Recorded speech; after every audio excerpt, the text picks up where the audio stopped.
Hello and welcome to another episode on the Veracity channel.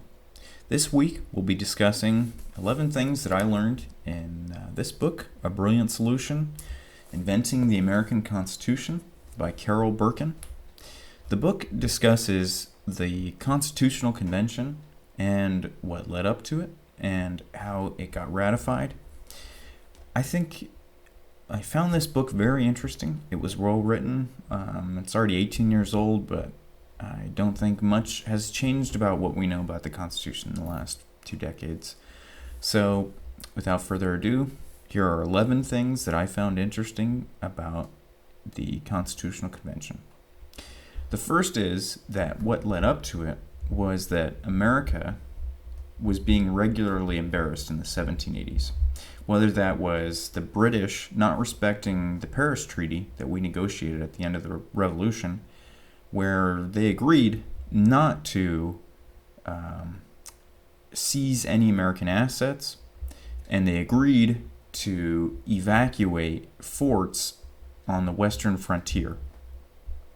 The British countered in this discussion, or this disagreement, with the fact that Americans were not honoring the debts that had been owed before the Revolution, and therefore they were justified in keeping those forts there.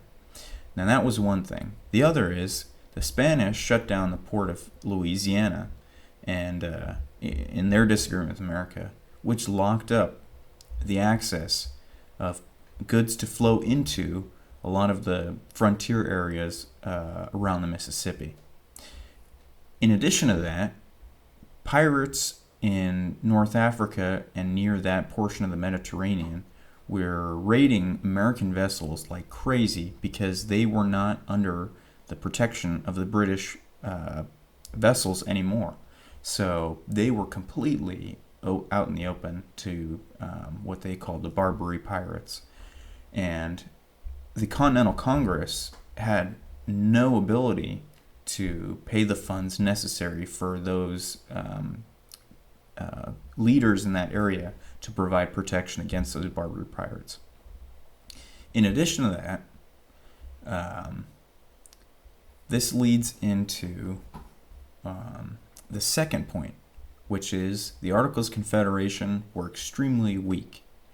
And by weak, I mean that it was very, very difficult for General Washington to secure funds, to secure personnel, to coordinate with the Continental Congress, because many people don't understand the Continental Congress had no independent source of income.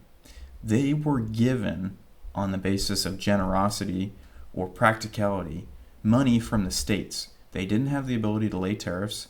Back then, there was no income tax. Even England didn't have an income tax until William Pitt, but that's neither here nor there.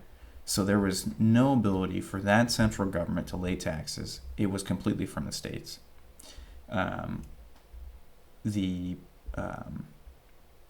Many of the representatives, it got so bad financially to a point where in 1786, I think near the end of, the representatives were showing up in such a low number that often a quorum, which is a sufficient number of representatives to be able to even secure legitimacy for anything that's being discussed or voted on, was not reached a lot of the time.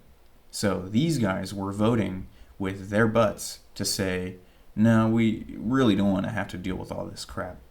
So one of the other interesting things was, in this number 2 point about the government being weak, is that there was no independent executive branch. There was no independent judiciary, and it was a unicameral government, meaning that there was one body of people, and it was one vote per state. It wasn't proportional like the House is today. And that president that they had installed wasn't like the president we have today. It was basically, we've told you to do this, you go do that, and basically like a servant instead of someone who leads the discussion of whatever policy needs to get put forward. Anyway, so that's number 2. So number 3 is that this process for the whole reconstructing of the American government started actually as an interstate commerce negotiation between Virginia and Maryland. And people who know geography well enough or know that area know that Virginia and Maryland are very close together. And a lot of the same waters and rivers and whatnot border on each other. And so the negotiation occurred between representatives put forward by each state's legislatures. And Washington, hearing of this, thought it was a great idea. And he said, you know what? Why don't you guys come to my house at Mount Vernon and have these discussions? And he thought his presence would engender cooperation between the delegates from each state, or representatives rather. And it turned out it did. And so they came up with an agreement, and the people who had put it forward brought that to the attention of the governor of the state, Patrick Henry, I believe, who you'll find out later on was actually against a lot of the further action that was taken on this. But he said, that's such a fine idea. Why don't the other 13 colonies, or 12 colonies rather, 11, put forward their own delegates, and let's come up with something that works as an interstate commerce agreement between all the states. Because this sort of division or kind of discoordination wasn't just between Virginia and Maryland. In fact, many states were getting tariffed on each other. And if you know how the Constitution works, there's actually a provision that says there will be no tariffs between states or anything like that.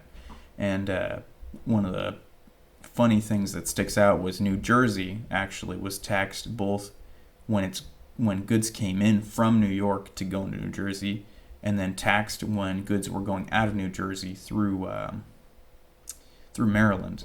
So a lot of these tensions that arose in Pennsylvania and other places enforced their tariffs on whoever was bringing goods into the rest of the country. These things became hot points, and state legislatures not respecting, and each state had its own currency. That was the other thing. So it got to a point where these governments became so ineffectual, they did not, there was no stability, interest rates were high, and it led to the Shays Rebellion. And so where the Continental Congress, where they might have been hesitant to push forward on these things, they realized, there is definitely an impetus for a stronger government to exist. So they, what resulted from the recommendation of the negotiations between all the states was that they put forward a convention. And the convention that resulted was the Annapolis Convention. And one of the guys pushing for it is Alexander Hamilton. And one of the recommendations is that, in kind of in very neutral and delicate language, basically says, to be able to get a better functioning government and to be able to promote interstate commerce, we're going to need to do a few tweaks on the federal level and, a few things here and there. But the connotation was definitely not that there were major things that were going to need to be talked about. So of the 13 colonies that existed, or states at this point, they consider themselves countries, but they were states. Of those 13, apparently only 5 states had representatives at the original Annapolis Convention. So, and they barely got to 12 people. But that didn't stop them from actually producing something which was, in their mind, coming towards a national government.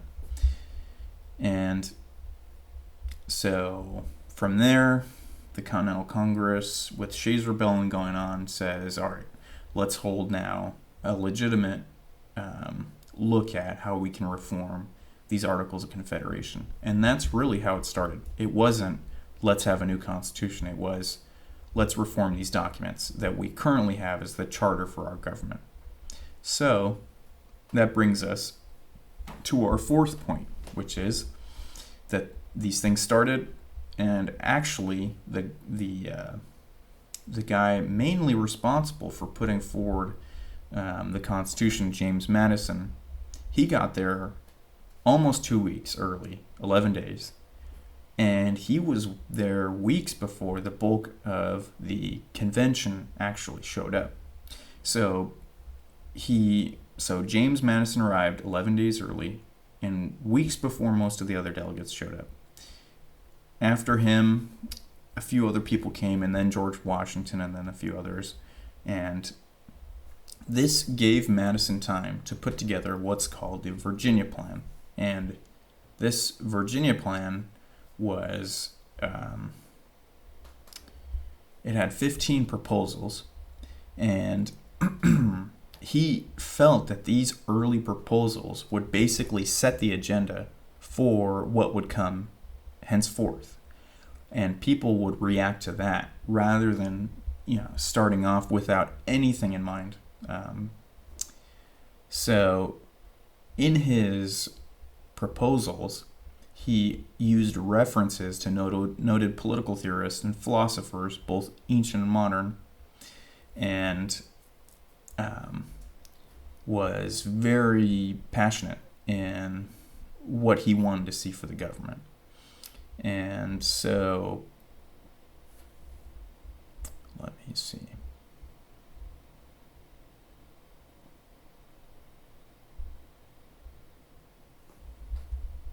So, before he even got to present this, the fifth point is what I thought would be kind of best to talk about.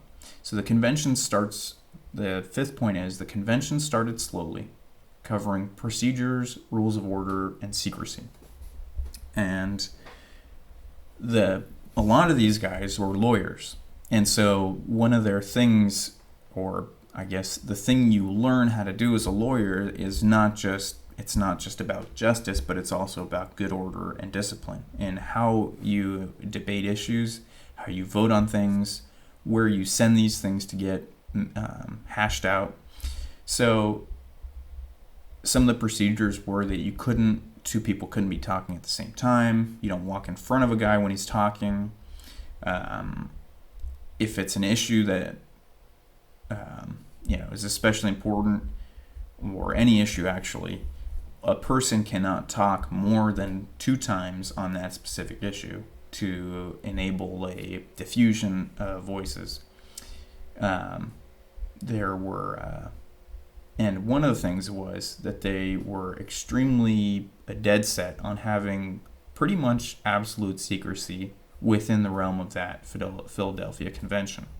And so you couldn't take down notes from the official note. You couldn't take what was said outside of the meeting. And in fact, I'm not even sure what James Madison did in taking down personal notes was allowed. But, we have him to thank for what we understand about it.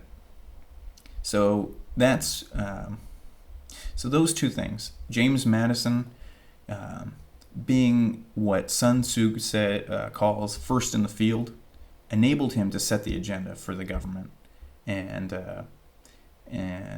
the number 5 about the setting out the rules and procedure and secrecy allowed for what some people in certain circles of academia might call a safe space to discuss issues. So they voted often on committee of the whole, so that official records couldn't be taken down of who voted which way, or which things won out, and they didn't take down record of which way people voted, so that gave them the ability to change their mind later, and also the ability to not be held, have their feet held to the fire by their state delegates for going against things that the state might not even approve of. So I thought that was interesting. Number 6, the framers of the Articles of Confederation explicitly removed a passage stating that the Union will last in forever. So in the book, she talks about, and I'll quote it, where Dickinson's version began, and Dickinson, I believe it's John Dickinson, was the actual, he was the guy that wrote the Articles of Confederation, and he was also in attendance at the Constitutional Convention. So where Dickinson's version began with a firm declaration that the colonies unite themselves, the colonies, those 13 colonies that were fighting against Britain at this time still, that the colonies unite themselves so as never to be divided by any act whatever. The amended version, so this is Congress now saying, let's amend that. The amended version began with the equally firm declaration that each state retains its sovereignty, freedom, and independence. So, and she goes on to tell a story about when Washington was commander-in-chief during the Revolution, he asked a New Jersey militia to swear loyalty to the United States. They refused. New Jersey, they said, is our country. And so this goes to show that the Confederation was very, very prized. They were not ready at this time to say that, here is our national government, we are Americans. No, we are this state, and we preserve our sovereignty, our independence, all of that. So this may be the most important or I guess the most forgotten of any of these points. Not to say it's the most important, because obviously the document coming out is. But this right here is what people don't realize. We fought a civil war under the justification that the President of the United States swears an oath to uphold and defend the Constitution. And Abraham Lincoln, in his justification, refers to Andrew Jackson, who says the same. But he goes on to say that when the American people formed this Constitution, they understood that even back to the Articles of Confederation, that they were entering a union for perpetuity. And that is simply not true, because here they go exactly in the opposite direction, from not to be divided by any act whatever to they retain their sovereignty. Each state retains their sovereignty, freedom, and independence. That to me seems like it totally contravenes the legal basis for the Civil War. Not to say that it wasn't fought on good moral standing. Obviously, slavery is abhorrent, and many of the people that drafted this Constitution said the same. But the fact is that if you're talking from a legal perspective, it was stated in the most plain language that these states retain their sovereignty, freedom, and independence. And the other thing is, and I'll go on to point number 8. The differences between small states and large states lead both sides to threaten to secede and create their own governments. So it was stated by people from both Virginia and New Jersey that if the other side didn't give on proportional versus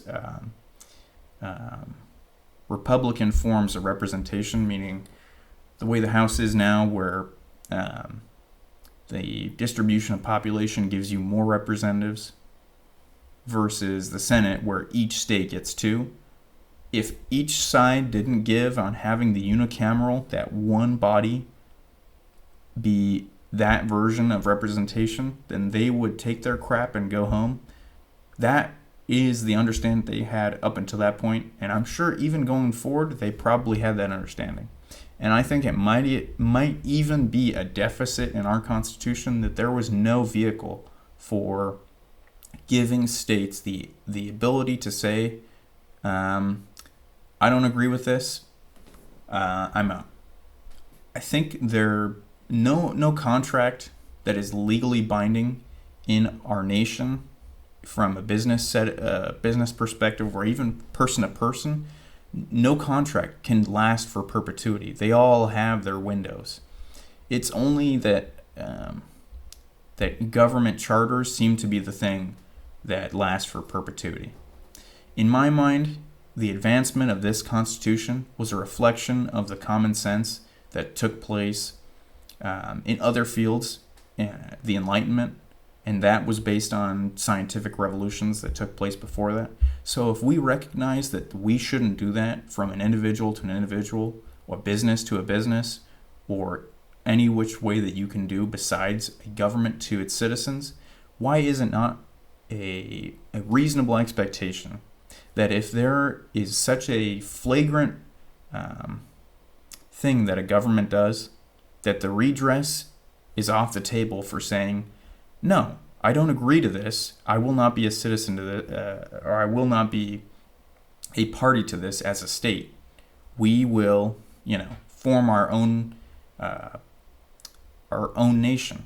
I don't agree with the South. I certainly don't like anything that was their justification for why they wanted to go to war. But I agree with the fact that I think there should be an ability to remove yourself as a party to a contract if you don't agree with how that entity is being conducted. I think that's just common sense. So anyway, so that's that one. Number 7, to jump back to number 7, there were many unique suggestions that would have made for an interesting government. So Benjamin Franklin thought that, and this is the guy who was the head of the Postal Service, the first. He also suggested, in addition to the Postal Service, that America, the central government, should have should build canals. That should be the other thing they do. James Madison felt that we should have in the Constitution set up a national government, a national university, which Washington actually thought was a good idea. And there were debates on how the president was elected. So some people thought that there should be a body. So in the Articles of Confederation, the legislature chose the president. And this was what they started off with. And then they moved to, all right, you know what? I think popular election is a good idea, but we don't want straight popular election. We want it to be a group of elections, which is what our government is when we elect them. California has their separate election, Texas, Florida, New York, and then it's not just straight up a majority rules. It is a election of elections. And even within the state, it's an election within those districts. So they thought that, some of them debated, it might be a good idea to randomly choose people that voted for the president, what we call the Electoral College. They were thinking, let's randomly pluck them out. And a lot of their concern about that was that, people don't. The reason we select people to vote on our behalf is because they're qualified to do this. And why select random people? It seems very biblical. And so there was that. Part of the thing that, a weird thing that Madison originally proposed was, beyond the fact that one body, but then he, maybe let's do, I think he actually did do two bodies. And he said the first body will be elected and have representatives that are proportionate, because he was a big state guy.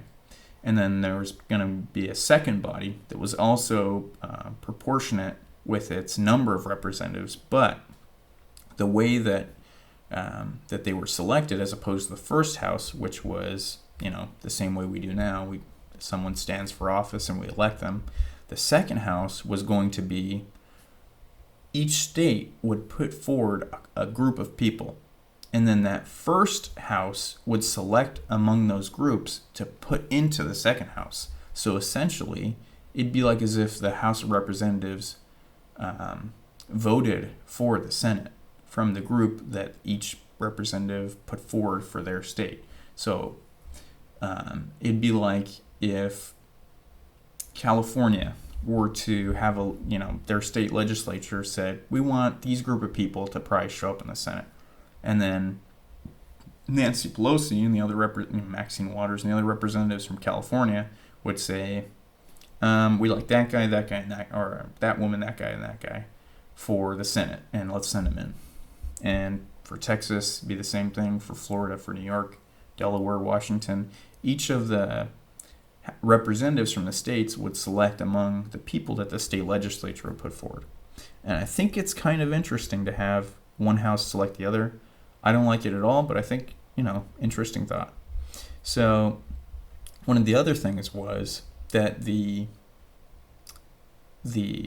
were considering giving the president a group of advisors. Not that he would give himself, but that would be given to him. Among those would be the Chief Justice of the Supreme Court, would be the President of the Senate, and at this time it wasn't the Vice President, it was actually the person that was elected to be the President of the Senate, and a group of other, the people who led the various departments, and I forget what else. But I thought that was kind of interesting because it reflected that they still were trying to grapple with the form of government they had during the Articles of Confederation, and also the way that England's legislature operated and how the Prime Minister usually rose from their House of Commons to become Prime Minister, and they were given people often from the House of Commons. So that's number 7. So there were a lot of interesting things about various propositions that were made.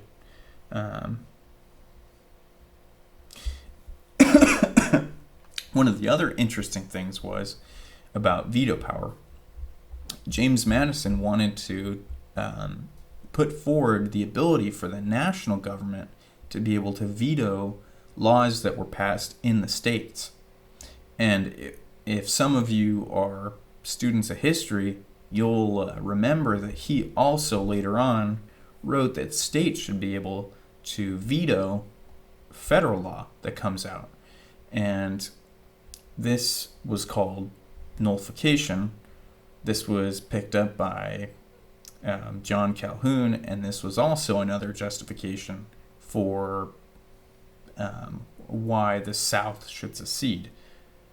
And it got actually used in, I think, the early 1830s with Andrew Jackson. And he basically sent in troops into South Carolina and said, no, we're not doing this. But, these kinds of things were proposed at the time during the Constitutional Convention. Anyway, so to balance out the Virginia plan, New Jersey proposed its own plan, and it involved the unicameral legislature. But with that one, it was very convoluted. And if you're interested in looking for it, it goes beyond the scope of this episode, but it's you should look at it. It's got tracks running all over the place for executive this and ties back into that, and it's just a web of structure.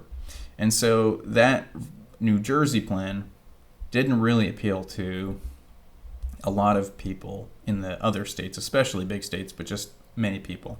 And so it basically kind of got crapped on. And that led to this, dual threat of secession and, we're taking our ball and going home.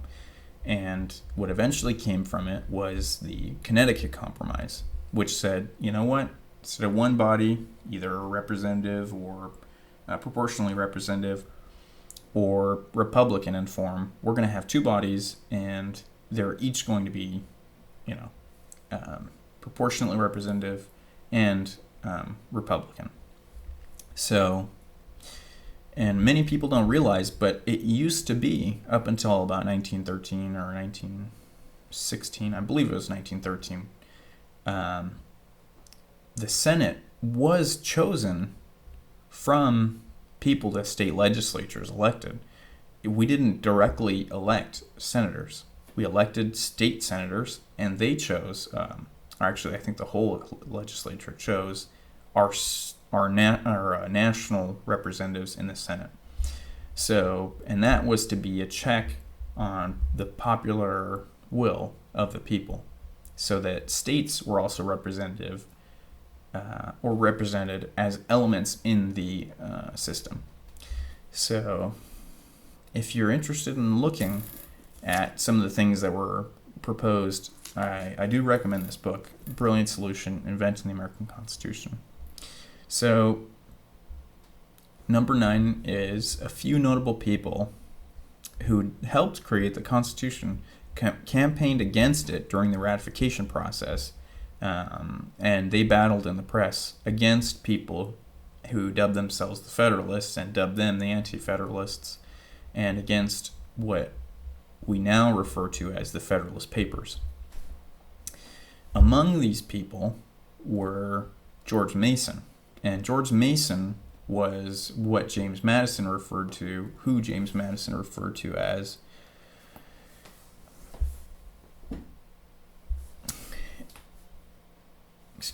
who James Madison referred to as the greatest debater that he had ever seen. So, and George Mason helped create the Virginia Constitution, which Jefferson actually used in his Declaration of Independence he kind of referenced certain things in there. And George Mason, in his Virginia Constitution, created a model for the other state constitutions. They picked up a lot from what he put in there. And one of the things that George Mason thought was such a sticking point for him about the Constitution, and why he said, I might end up regretting this forever, but I cannot put my name as a signatory on this thing, was that it lacked a Bill of Rights for people as Americans. He said, despite the fact that there were guaranteed rights, there were bills of rights in every single state in the Union, or before that it wasn't a union, it was a confederation. Despite the fact that there was that existed, he thought that if it was not stated explicitly, that it would get trampled upon. And I do kind of agree with him that, and I guess people did after, because that's why we have the amendments 1 through 9. Imagine if we didn't have a First Amendment. Think about that. That the Alien and Sedition Acts in 1798, that was a trampling on the First Amendment. And in 1913, or during the First World War, there was the Sedition Acts that were put out under the guise of keeping American morale high during the First World War. That, right now, we're dealing with coronavirus. That back then helped keep the lid on people understanding what was going on with the Spanish flu. And people would go out to parades, and with all this stuff going on, that the government said to reporters, don't tell people about the Spanish flu because that'll make us look bad, that we don't have it under control, and that will reduce morale. So people would go out to parades, for various things, and St. Patrick's Day, and in Boston, apparently, they went out and did that. And it just exploded, the Spanish flu, and killed so many people up there because of the restriction of free speech. And so if you think about it, imagine that the federal government didn't have that.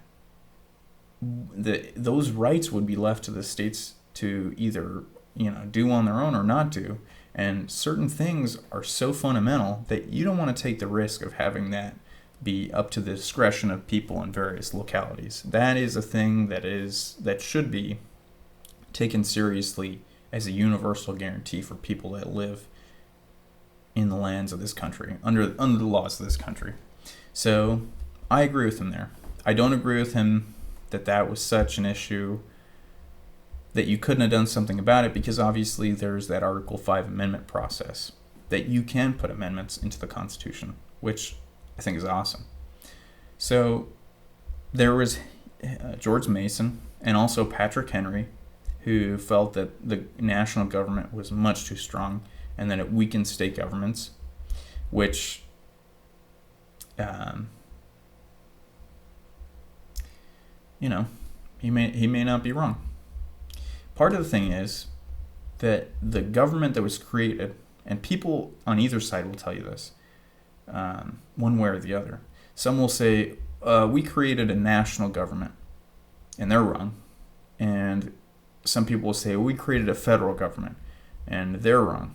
Because what we created was a compound government, a mix of national and federal forces that, this wasn't, a streamlined convention. It was just, that's the way, and we're going to go there. It was a lot of negotiation and a lot of, well, what if this happens? And what if the president, agrees with the legislature that, if you get me elected, I'll give you this. And, oh, well, the people are too stupid to elect somebody, so we're going to need some wiser people. And, well, what if America turns into just an aristocratic shit show and they'll just take it over and run the thing into the dirt? So we've got to, separate the interests, and that's why we have the Senate to represent the aristocracy and the House to represent the demagogic properties of America, and have these forces explicit, and so they can battle against each other, and we will be the beneficiaries of this contention, this pluralistic debate that goes on. So we have a compound government. We have a democratic republic. We have a federalistic national system. It's not, it's not so clean cut. So when someone says it's that way or the other, you now know that it's a mix. So number 10, it took 5 years from the time of the let me go back to number 9 for a second. Even James Madison's own father said that it was a very questionable thing. I forget the terminology he used, but it's very questionable that the president, and at that time we didn't have the amendment that said that the president had term limits. He said, it is really questionable that we have a president with that much power who can go on for life, basically. And people were constantly thinking about King George, or the all the ancillary effects of what happens when you have a monarchical system, and what happens when you're at the mercy of people thousands of miles away who can just run the thing for basically as a political machine. So he was against that, and but as the Federalist Papers came through, he's like, you know what, these are extremely well written. I'm pulling towards the side of the Constitution. And so you had George Mason, you had Patrick Henry, you had George Clinton, who was the governor of New York at that time, who was very much a states' rights kind of guy and didn't want his power diluted. And you had the ancestor, actually, of Robert E. Lee, who was opposed to that. And it's kind of funny that from him all the way down to his son, there is this contention with this constitutional government. And I think his name was Richard Henry Lee, I believe. Yes, Richard Henry Lee. And he fought in the Revolution, and he opposed the Constitution. And, then he had a grandson, Robert E. Lee, who was originally a general with the Union, and Abraham Lincoln actually wanted to recruit him to be the guy for the Union, and who said, no, I need to side with my state, Virginia. I can't take sides against Virginia. So, all the way down the line, you kind of see there in this story of the Constitution, you're getting told many smaller stories, and the people who framed the Constitution as programmers, the idea of being first in the field with James Madison, the importance of good credit to good credit and good order to whatever system you're living in. The idea of negotiation and give and take. There's a lot of things packed in there.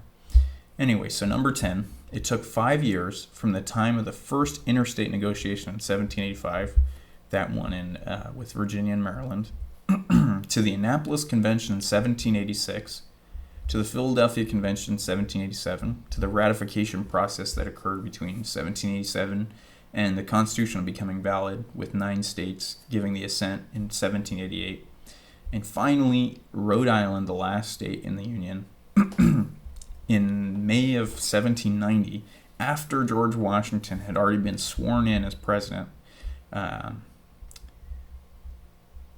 It took 5 years from that process getting started till finally all the states agreed to this new government, which is, I don't know if that's long or short, but I think that was pretty interesting to find out. And Rhode Island definitely, they held out for a long time. And they were referred to as Rogues Island because they didn't send delegates to the convention, and they also, from what I understand, and they also refused to ratify even to hear ratification debates for a long time. So, things don't turn on a dime. It took half a decade to move from, just outright stupidity that everyone was saying was an embarrassment to America. The fact that, we were getting our ass kicked militarily. We had no money to spend on defending even basic understanding of economics. Like, you need to be able to trade between states. Why tax them in such a ridiculous way? Why have so many different currencies? Why, not be able to defend your the people who are conducting business overseas? Just basic functions of government. So, number 11, the Philadelphia Convention's product is the world's longest surviving written charter of government. And that is a source, I think, of pride for a lot of Americans, that we have in our country the DNA of the longest lasting democratic experiment in the world's history. No other country has had this written charter of government, this formulation of government under the idea that our world is within our grasp, and if we use reason and we use faith and trust in our fellow man, and we negotiate in good faith and in a space that allows us to be honest and to give and take, that these are the right ways of doing things. And so these 11 things kind of come to a point to tell you that it is not impossible to do things that are exceptional. You just have to understand that your situation is not good. You have to understand that you need to form something that is strong enough to take on whatever you're dealing with. You need to understand that that being able to form something united takes giving up a bit of your ego to say, this is worth more.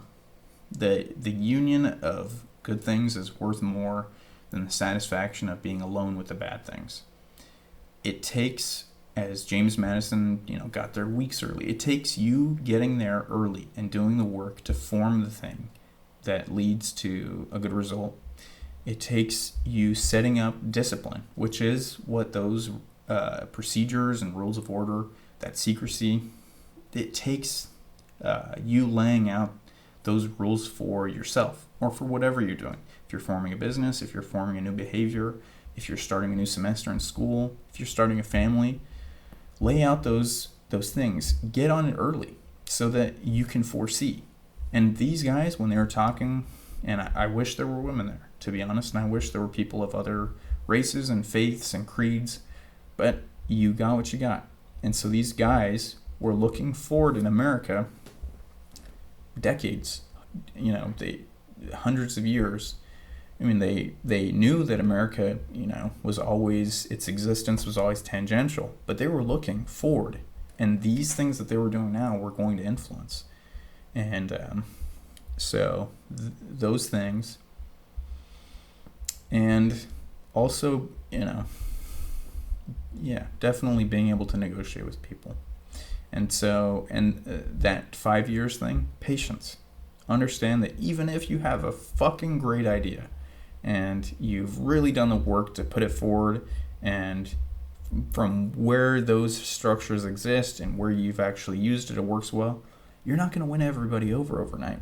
And as Abraham Lincoln says, you can fool some of the people some of the time. You can fool, but you can't fool all the people all the time. And I think there's a bit more to that. But, you're always going to have that Rhode Island. There's always going to be, even inside of you, there's always going to be that Rhode Island. That rogue part of you that says, nah, this shit sucks. The anti-federalist that said, no, there's not enough rights guaranteed, the national government's too strong, this and that. And even if we can amend later, nah, don't do it. What we got, we can just change.